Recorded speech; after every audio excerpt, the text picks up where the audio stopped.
44절 말씀입니다. 우리 함께 하나님의 말씀을 보겠습니다. 제가 봉독합니다. 천국은 마치 밭에 감추인 보화와 같으니 사람이 이를 발견한 후 숨겨두고 기뻐하며 돌아가서 자기의 소유를 다 팔아 그 밭을 사느니라. 아멘. 최근에 우리 청년들, 젊은 사람들을 가운데 유행하는 한 단어가 있습니다. 플렉스라는 단어입니다. 사전의 의미와 그 뜻을 잠시 한번 화면상에 보겠습니다. 근육을 구부리다, 이 체력이 좀 좋은 분들, 자기 과시하기 위해서 주먹을 막 불끈 쥐는 거 있잖아요. 그런 표현이죠. 힘을 주다, 자랑하다, 과시하다, 또 자신만의 가치를 표현하고 성취를 기념하는 어떤 그런 표현인데요. 오늘 우리가 이 제목 속에서 살펴보며 그 의미를 부여하는 뜻은 네 번째에 해당됩니다. 자신이 가치 있다고 생각하는 것에 아낌없이 돈을 쓰는 것, 투자하는 것.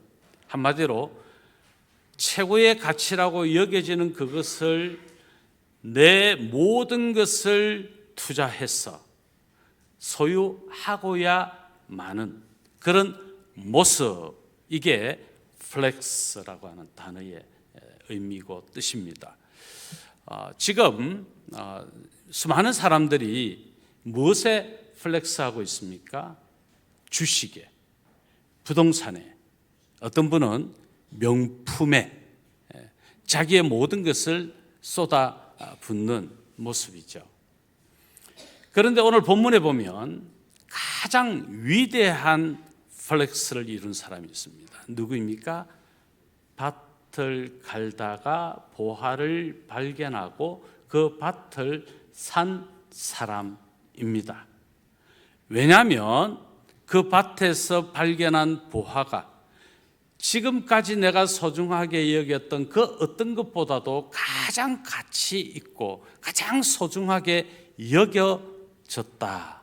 그래서 자신의 모든 것을 아낌없이 그것을 위하여 투자해도 그 가치가 실로 어마어마했기 때문에 다른 그 무엇으로도 그 가치를 비교할 수 없는 것으로 여겨졌기 때문에 그는 자신의 모든 것을 투자한 거지요. 여러분, 우리는 무엇에 대하여 나의 높은 가치를 부여하고 그래서 내 인생의 목적이 무엇이 되어 있는가 하는 것을 오늘 이 비유를 통해서 우리가 한번 우리를 점검하는 그런 시간이 되고, 예수님께서 이 비유를 통해서 궁극적으로 우리에게 말씀하시려고 하는 것은 무엇인가에 대하여 우리가 귀 기울이면서 오늘 말씀의 도전을 받는 우리 모두가 될 수 있기를 바랍니다. 그래서 우리 인생 최고의 플렉스라고 하는 제목으로 함께 말씀의 은혜를 나누겠습니다. 먼저 오늘 본문을 보면서 우리가 첫 번째 생각해야 될 것은 밭에 무엇인가 감추어져 있다라는 거죠. 밭에 무엇이 감추어져 있을까? 자, 오늘 본문 44절 우리 함께 같이 읽겠습니다. 천국은 마치 밭에 감추인 보화와 같으니 사람이 이를 발견한 후 숨겨두고 기뻐하며 돌아가서 자기의 소유를 다 팔아 그 밭을 사느니라. 자, 감추인 보화를 밭을 갈다가 발견했습니다.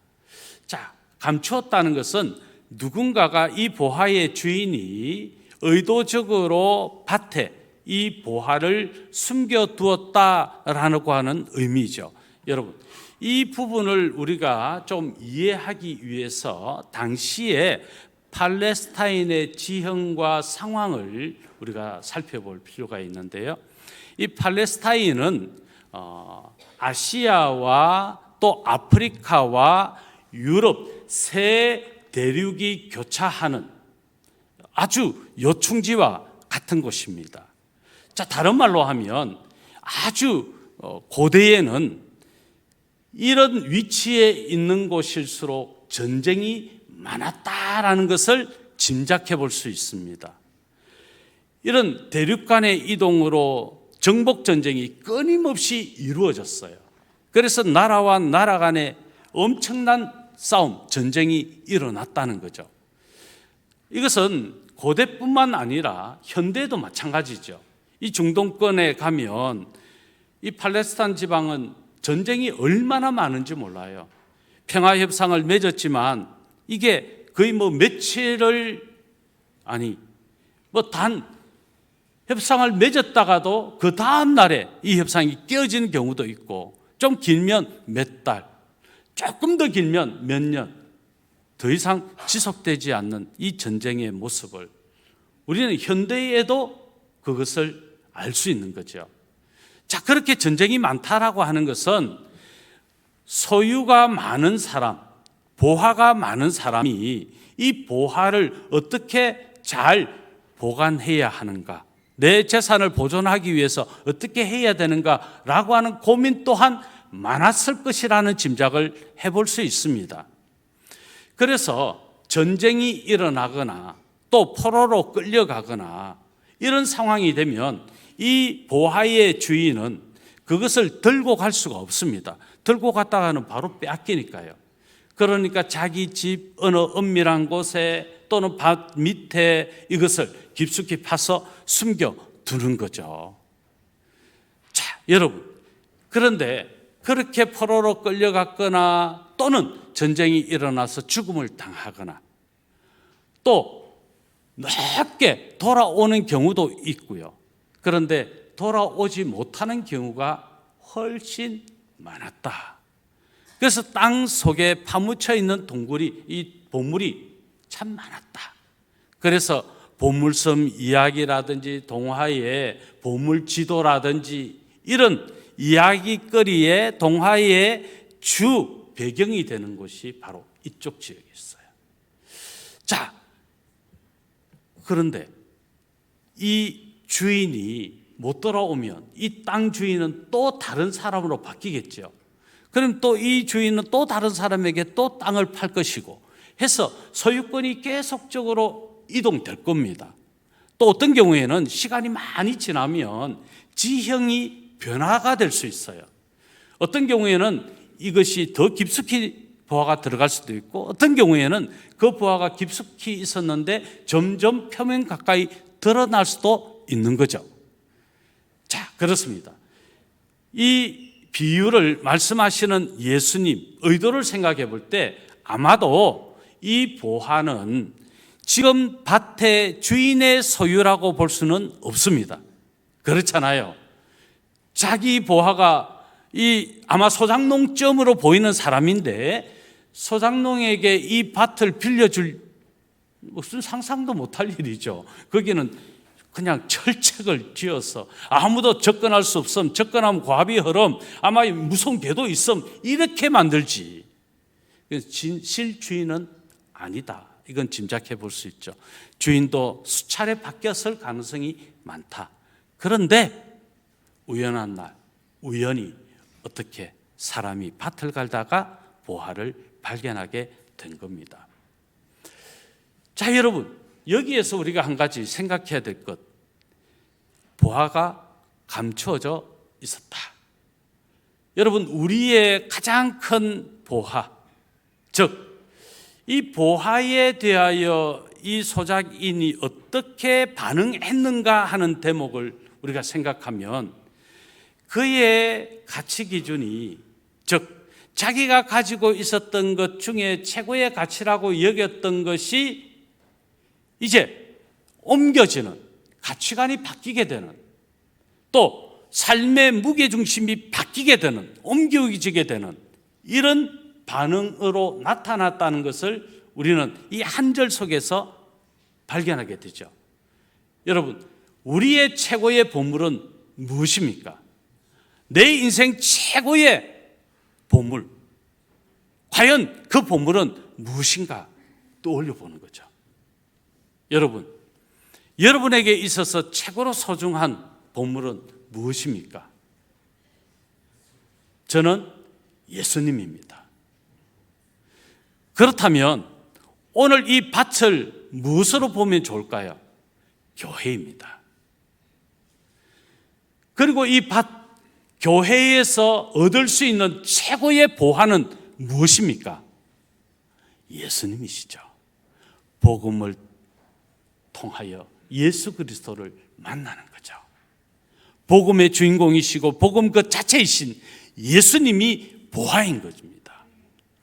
그러니까 여러분, 우리는 이 보화를 소유하기 위해서 그 어떤 것보다도 내가 최고의 가치로 여겼던, 내가 가장 소중히 여겼던 그것에서 내 믿음의 중심이신 예수 그리스도께로 내 가치가 옮겨지는, 내 삶의 중심도 옮겨지고 내가 가장 중요하게 여겨지는 것이 바로 예수 그리스도, 나의 주인이시고 나의 왕이시라고 고백되는 것, 이것을 먼저 우리가 생각하면서 이 본문을 보자는 거죠. 자, 그렇습니다. 우리의 삶의 중심은 어디에 있는가? 자, 감춰졌다는 것은 여기에서 우리가 하나 알 수 있어요. 교회에 우리가 다 오지만 다 보화를 찾는 것은 아니다. 분명히 보화가 숨겨진 곳이 교회인데, 교회에 나온다고 해서 다 보화를 발견하는 게 아니다. 보화라고 이야기해서 보화를 손에 쥐고 눈으로 보는데도 보화를 내 삶의 최고 중요한 것으로, 최고의 가치로 여겨지는 것도 아니다. 여러분, 교회에 나오는데 어떤 사람은 교회를 이용하려 하는 사람도 있을 수 있어요. 교회를 통해서 내가 장사하고, 교회를 통해서 내 이익을 얻고, 교회를 통해서 나를 자랑하고, 교회를 통해서 내 이름을 드러내고, 교회를 통해서 내 업적을 과시하는, 그건 보화를 발견한 것도 아니고 보화가 무엇인지 모르는 거죠. 여러분, 내가 보화를 찾고 싶다고 해서 찾아지나요? 오늘 비유에는 그게 아니에요. 우연히. 그런데 그 우연은 하나님의 섭리예요. 내가 찾고 싶다고 해서 찾아지면, 그래서 내가 찾으면 그게 내 공로주의가 돼요. 공로주의가 되면 보상의식이 생겨요. 아, 내가 이쯤 했는데, 아, 이거 안 날아줘? 내가 이런 업적을 남겼는데, 아니, 목사님은 나를 모른 척하네? 보상심리가 발동하게 되죠. 이게 공로주의, 부작용이죠. 그래서 하나님은 이것이 나의 노력으로 이루어지는 것이 아니라 하나님께서 은혜로 이 보화를 발견하게 하시고, 그 보화를 발견한 것이 진짜 나의 보화가 되는 것은 하나님의 놀라운 축복이다. 하나님의 놀라운 섭리로 이루어진 것이다 라고 하는 것을 고백할 수밖에 없는 겁니다. 그래서 여러분, 교회에 가장 안타까운 것이 뭐냐면, 교회 오기는 오는데 보화를 발견하지 못한 모습을 볼 때예요. 의외로 그런 모습이 우리의 모습일 수 있어요. 그런 분들은 교회 오면요, 늘 자기를 드러내고 자기를 뽐내고 자기 과시에, 그래서 누군가가 나를 그런 부분을 충족시켜 주지 못하면 화를 내고 싸움이 일어나거든요. 감추어졌다. 보화는요, 우리가 수고해서 얻는 것이 아니고 하나님의 은혜, 전적으로 하나님의 은혜. 그래서 얻어진 것은 공짜로 얻었잖아요. 그런데 그 공짜로 얻은 것이 최고 소중한 것이고, 최고로 가치 있는 것이고, 최고로 중요한 그것을 내가 얻었다면 여러분, 고맙지 않겠습니까? 감사하지 않겠습니까? 자랑할 수가 없는 거죠. 우리 구원이 그런 거예요. 자랑할 게 아니에요. 아, 하나님 고맙습니다, 감사합니다, 그 고백밖에 할 수 없는 거죠. 어떻게 나를 뽐내요?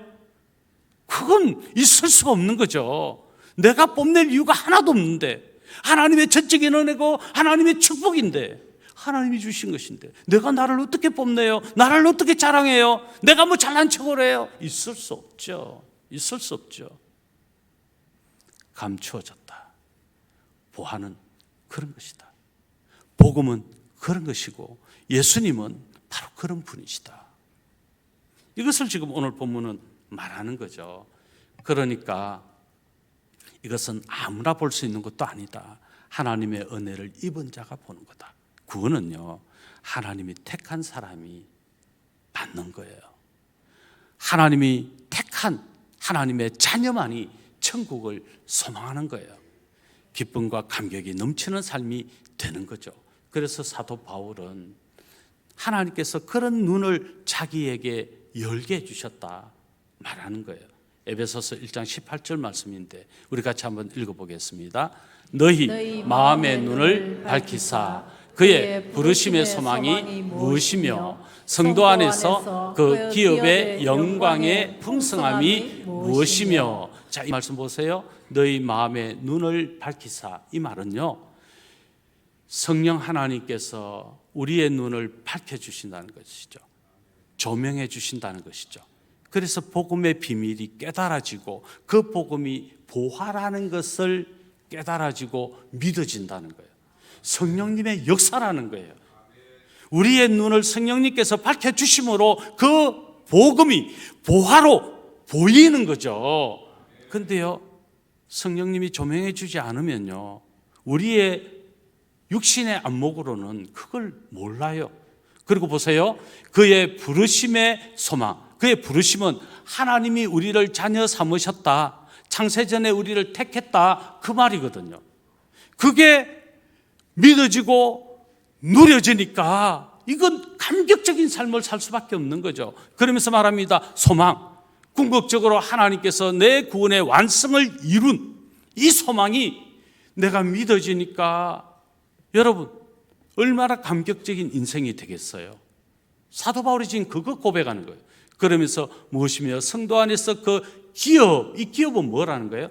예수 그리스도를 믿음으로 그리스도인 된 거, 성도 된 거, 그 영광스러움, 그 풍성함이 무엇인지 감탄할 수밖에 없는 인생이 되는 거예요.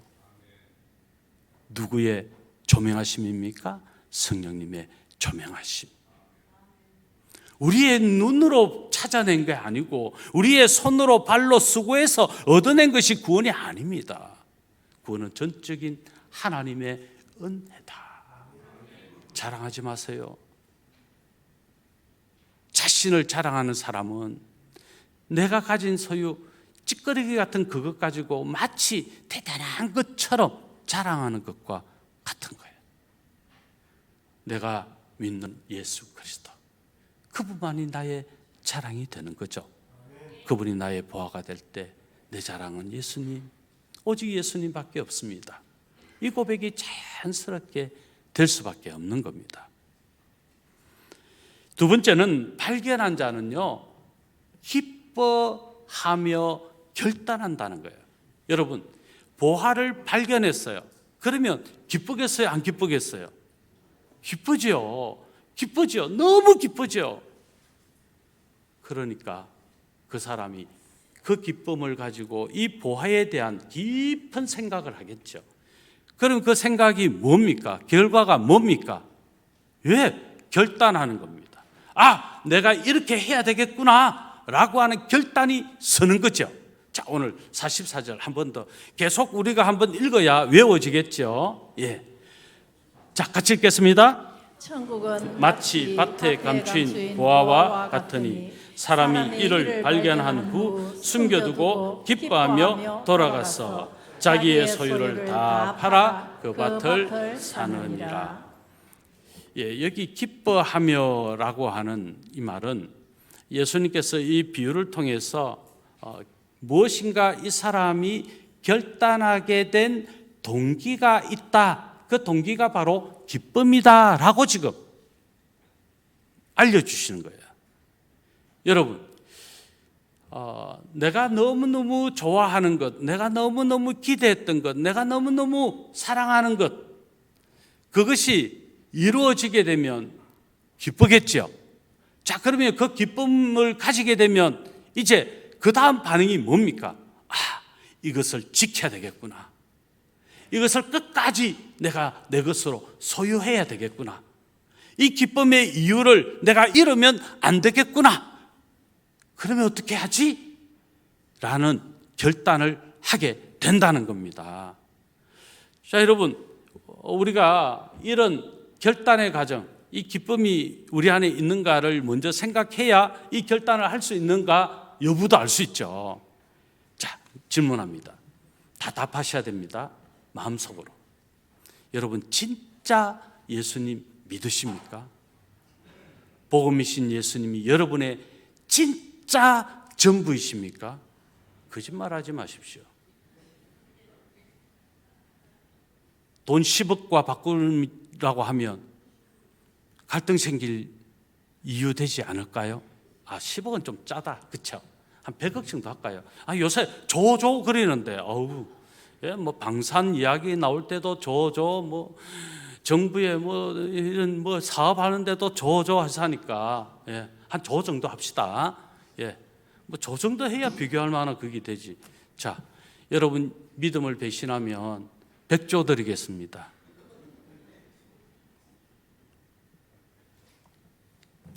우리의 믿음은요, 어느 때 밝혀지느냐 하면 진짜 위기의 순간, 위험의 순간, 내 모든 것을 빼앗긴다고 여겨지는 그 순간에 내 믿음이 진짜 밝혀져요. 의외로 우리는 믿음이 있다고 생각하면서 예수님 진짜 믿습니다라고 하면서 예수님보다 더 사랑하는 것이 사실 많지 않나요? 자, 예를 들게요. 여러분, 예배하는 것, 하나님을 경배하는 것이 하나님의 기쁨이고 그 기쁨이 내게 있어서 예배하는 게 예배거든요. 그런데 예배가 정말 기쁘고 신납니까? 예배가 기다려지고 사모하게 됩니까? 내가 지금 급한 일이 생겼는데 그것을 절대 나는 예배를 포기할 수 없어. 과감하게 내떨치고 포기하고 예배 자리에 여러분 서십니까? 성경 하나님의 말씀이고 예수님이 우리를 사랑하신다고 하는 이 말씀, 진짜 여러분 예수님 사랑하십니까? 말씀을 읽겠다고 결단하셨나요? 이 말씀이 예수님의 말씀으로 느껴지고 누려지고 그 말씀이 정말 사모하는 내 말씀이 되는가요? 우리 기도하자고 하면 사실 새벽에 나오는 거 힘들죠. 그런데 목숨을 걸 만한 가치, 너는 내게 부르짖어라, 내가 네게 응답하겠다고 말씀하신 그 약속의 말씀을 진짜 믿는다면 구하라 주실 것이요, 구하면 받는다고 하신 그 주님의 약속의 말씀을 진짜 믿는다면 기도하는 자리, 공적인 기도의 자리, 두세 사람이 함께 기도하는, 교회가 기도하는 그 자리 빠질까요? 사모해서 무슨 일이 있어도 기도의 자리에 내가 서려고 하지 않을까요?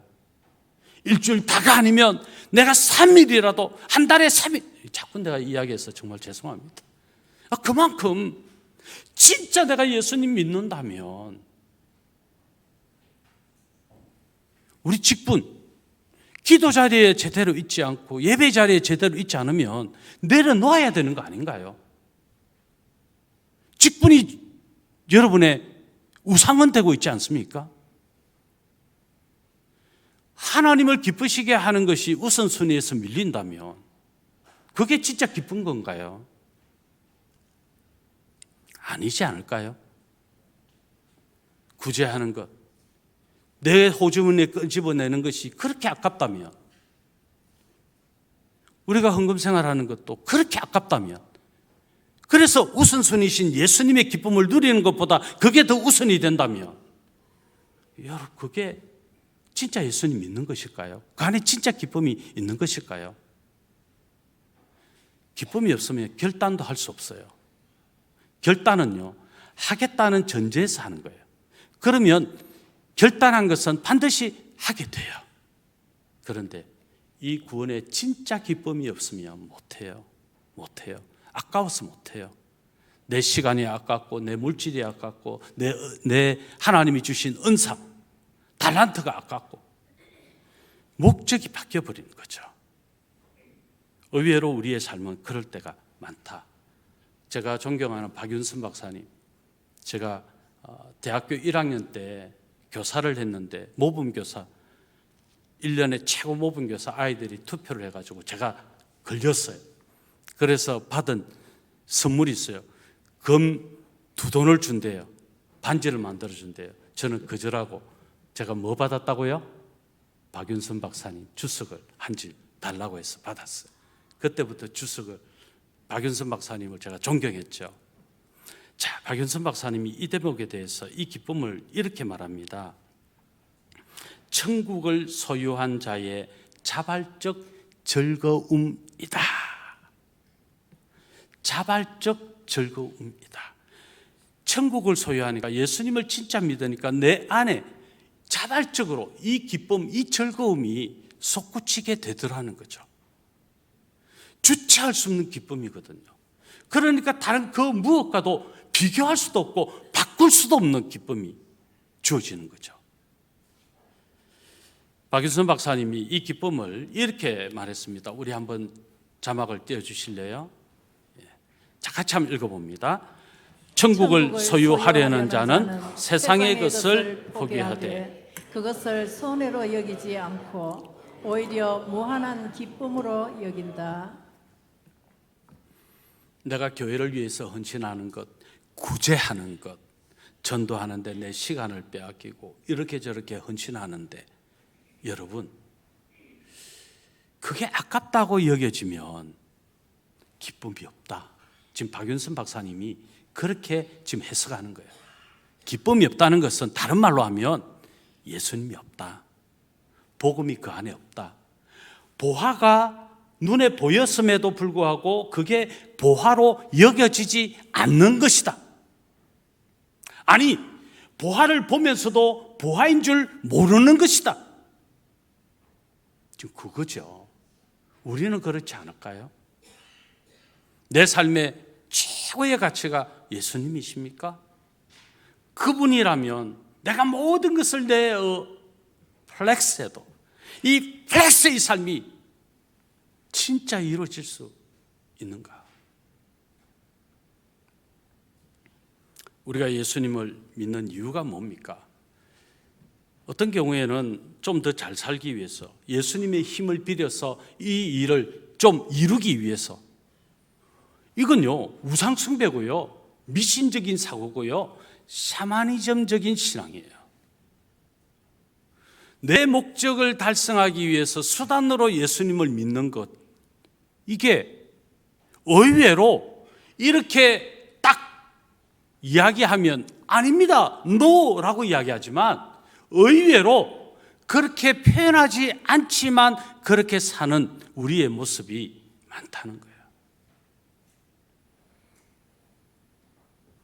예수님을 믿는 진정한 목적은 뭡니까? 예수님을 통해서 하나님의 나라를 얻는 거고, 그 하나님의 나라를 영원히 누리며 사는 거잖아요. 우리는 하나님의 나라 백성이에요. 하나님의 나라, 그 큰 놀라운 은혜의 삶을 우리가 누리고 있는 거죠. 말로서 어떤 수치로, 계산으로 표현할 수 없는 엄청난 것을 우리가 누리기 때문에 그 사소하고 보잘것없는 것은 가소롭게 여길 수 있는 거예요. 그런데 여기에서 중요한 질문, 저도 힘들어요. 저도 그 삶을 사는 게 힘들어요. 쉽지 않아요. 그런데 저는 희망이 있어요. 왜냐하면 제 안에 성령님께서 그 삶을 결정적인 순간에 살게 하시리라는 믿음입니다. 저로서는 약해서 저로서는 할 수 없지만 그러나 성령님을 믿고 그렇게 살려고 부단히 힘쓰는 거죠. 그래서 사도 바울이 이 부분에서 네 구원을 이루라고 하는 거예요. 이미 구원받은 사람이잖아요. 구원받은 자의 자격, 그 삶을 살아내라는 거죠.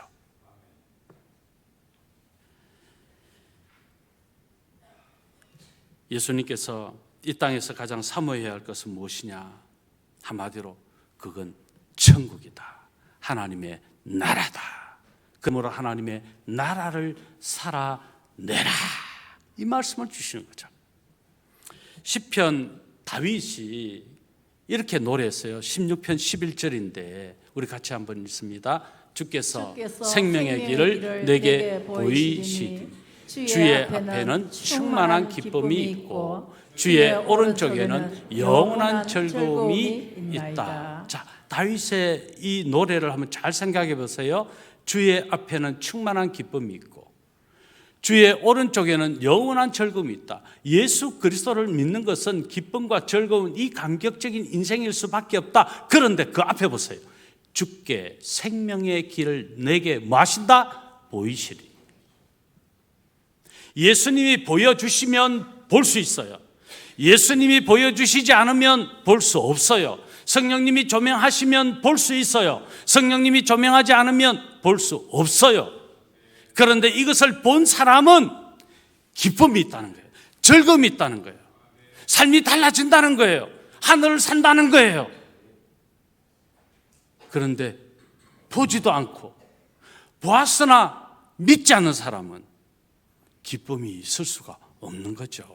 인간적인 기쁨은 있을지 몰라도 영적인 이 기쁨, 하나님이 주시는 기쁨, 주님을 통해서 얻게 되는 이 기쁨은 결코 누릴 수 없는 거죠.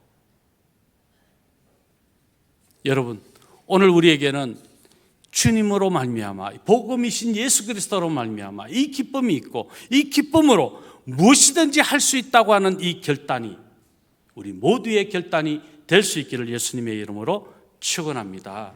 그러면 우리의 봉사가 가벼워집니다. 우리의 헌신이 가벼워집니다. 우리의 수고가 땀이 우리의 눈물이 하나님이 주시는 은혜로 부어짐을 경험하게 됩니다. 그런 복된 성도님들 되시기 예수님의 이름으로 축원합니다. 마지막으로 그럼 천국의 가장 소중한 것을 발견한 사람은 이제 결단했다면 어떻게 행동해야 하는가 하는 거죠. 자, 세 번째, 모든 소유를 다 팔아 그 밭을 삽니다. 여러분, 이제 최고의 가치를 발견했으면 이걸 보고서 내가 가진 것이 이 가치보다도 훨씬 떨어지고 모자라는 것인데, 그래도 난 내게 좋아. 겸손한 것 같죠? 그 겸손 아니에요. 한 사람이지. 그건 어리석은 사람이라는 거예요. 진짜 최고의 가치를 발견하면 내 모든 것을 투자해서라도 이 최고의 가치를 나의 소유로 만들어야죠. 그게 바른 거예요. 그게 당연한 거죠. 자, 44절 한 번 더 같이 읽습니다. 천국은 마치 밭에 감추인 보화와 같으니 사람이 이를 발견한 후 숨겨두고 기뻐하며 돌아가서 자기의 소유를 다 팔아 그 밭을 사느니라. 예, 이 세 가지 행동을 나타내는 동사 세 개가 나오죠. 어떻게 합니까? 예, 가죠. 먼저 가죠. 어떤 목적을 가지고 자기 집으로 갔다는 겁니다. 그 다음에 어떻게 합니까? 예, 그 목적을 이루기 위해서 자기의 소유를 팔았습니다. 다 팔았습니다. 그리고 마지막 동사, 자기의 소유를 다 팔아서 뭐 했습니까? 샀습니다. 뭘 샀습니까? 밭을 샀습니다. 그 밭을 사야 그 밭의 주인이 자기가 되어야 그 밭의 부하가 자기 것이 되니까. 교회에 왜 충성합니까? 부하가 교회 속에 있기 때문에. 교회에 왜 헌신하고 왜 예배하고 왜 기도하고 왜 찬양하며 왜 구제하고 왜 전도하며 왜 구역에 모이고, 왜 기관에 모이고, 왜 교회에서 이루어지는 프로그램에 참여합니까? 보화가 있으니까. 그래서 교회 여러분들이 오신다는 것은 밭을 산다는 것이고, 밭을 산다는 것은 그 속에 보화가 있다는 것을 안다는 것이고, 그 보화가 있다는 것을 안다는 것은 그 보화가 내 것이라고 하는 이 기쁨과 감격이 그런 행동을 만들어 냈다는 거죠. 그렇습니다. 천국을 발견하게 되면 그 사람은 가치관이 바뀌게 되고 삶의 인생의 목적이 바뀌게 됩니다. 보화를 발견하게 되면, 천국을 소유하게 되면 자기 삶의 모든 것을 아낌없이 쏟아붓게 되어 있다는 거예요. 이게 이상한 것도 아니고, 이게 어려운 것도 아니고, 이게 당연한 것이고 자연스러운 것이다. 그것을 말하는 거죠. 그런데 우리는 그게 자연스럽습니까? 그게 당연합니까? 우리 한번 그 대목에서 저 자신을 포함해서 참 부끄러울 때가 저는 많아요. 좀 더 힘껏 할 수 있는데, 좀 더 열심히 할 수 있는데, 좀 더 사랑할 수 있는데, 좀 더 이해할 수 있는데, 좀 더 용납할 수 있는데, 좀 더 그 일에 내가 매진할 수 있는데, 내가 좀 더 헌신할 수 있는데, 내가 좀 더 전도할 수 있는데, 내가 좀 더 구제할 수 있는데, 저는 머뭇거릴 때가 사실 많아요. 제 안의 기쁨이 소유되어졌다는 것이 어떨 때는 그것 때문에 부담감으로 다가오고, 그런 저의 모습을 보면서 슬플 때가 또 많아요. 이 인간 아직도 안 바뀌네. 이놈의 인간 왜 이렇게 세상의 끈을 놓지 못하고, 우리 주님 붙들면 될 것을 왜 우리 주님을 위하여 나를 확 들이지 못하니, 이 못된 인간아. 그렇게 저를 자책할 때가 있는 거죠. 답한다는 것은 내 인생의 주인이 바뀌었음을 선언하는 자기 부인입니다. 나는 이제 내 것이 아닙니다. 내 안에 나는 죽어버렸습니다. 이제 내 안에 예수님이 사시고, 이제 예수님이 나의 인생의 주인이십니다. 예수님, 저의 인생을 인도하여 주옵소서. 제 인간의 생각은 그게 아니랄지라도 예수님이 기뻐하시는 것이라면 제 인간의 생각을 죽여버리시고 예수님의 뜻을 이루어 주십시오. 기도하는 거죠. 우리 교회 리브가 전도회 일여전도회입니다. 우리 어머님들이신데, 기도의 어머님들이시고요. 돕는 교회 이름이 뭔지 아십니까? 리브가 전도회 우리 어머님들이 돕는 교회 이름요. 아낌없이 주는 교회입니다.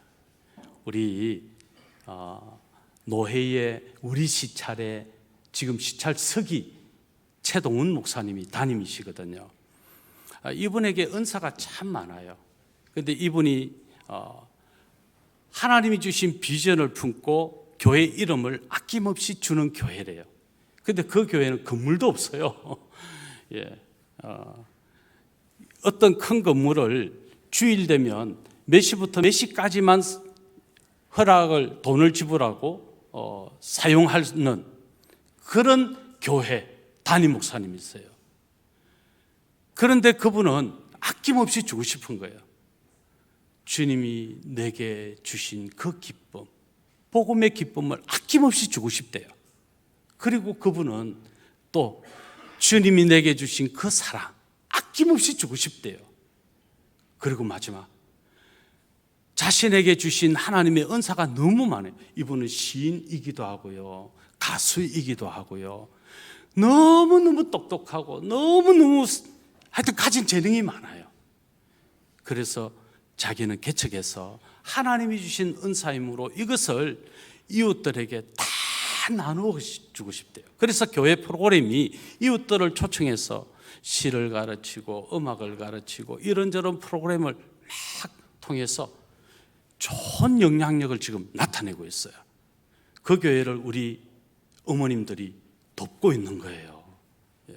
그런데 이 우리 교회를 우리가 돕는 교회 담임 목사님 중에 인사성이 최고 또 좋아요. 그래서 제가 이제 인사 안 해도 된다. 내가 인사 받을 게 아니고 우리 리브가 어머니들에게 인사 좀 많이 해라. 우리 리브가 어머님들이 이번에 5째 주 한 주에 제가 우리 교회처럼 다 그 교회 한번 가서 예배 드리시면 좋겠다 싶어요.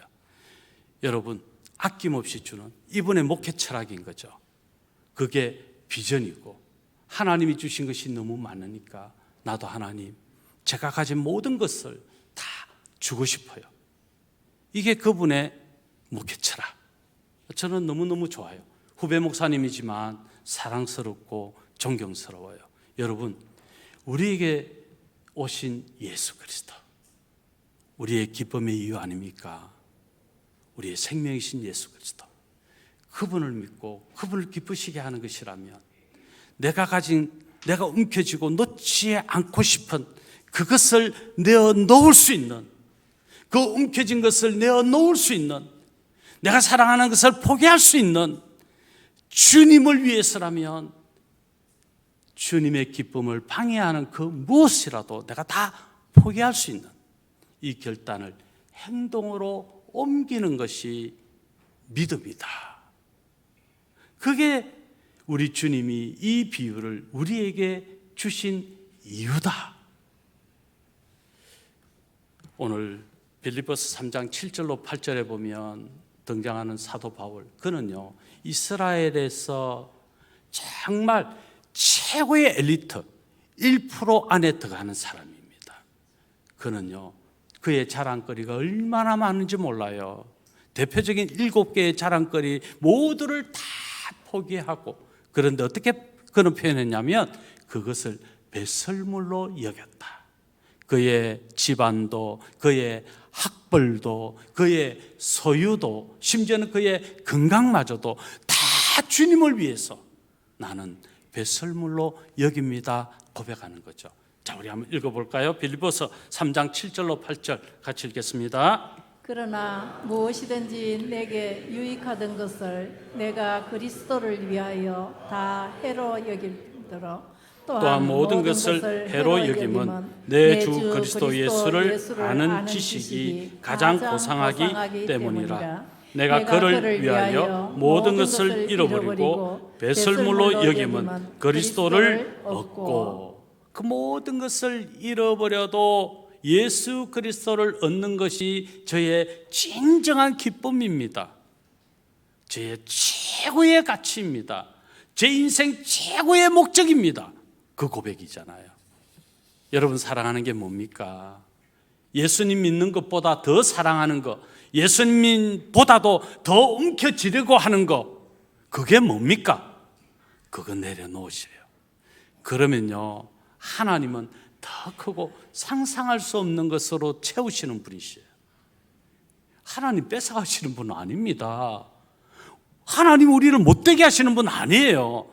하나님은 더 큰 것으로, 더 좋은 것으로 주시는 분이세요. 그분이 전능하신 하나님, 모든 것의 주인이신 하나님, 천지 만물을 창조하신 하나님, 우리의 아버지십니다.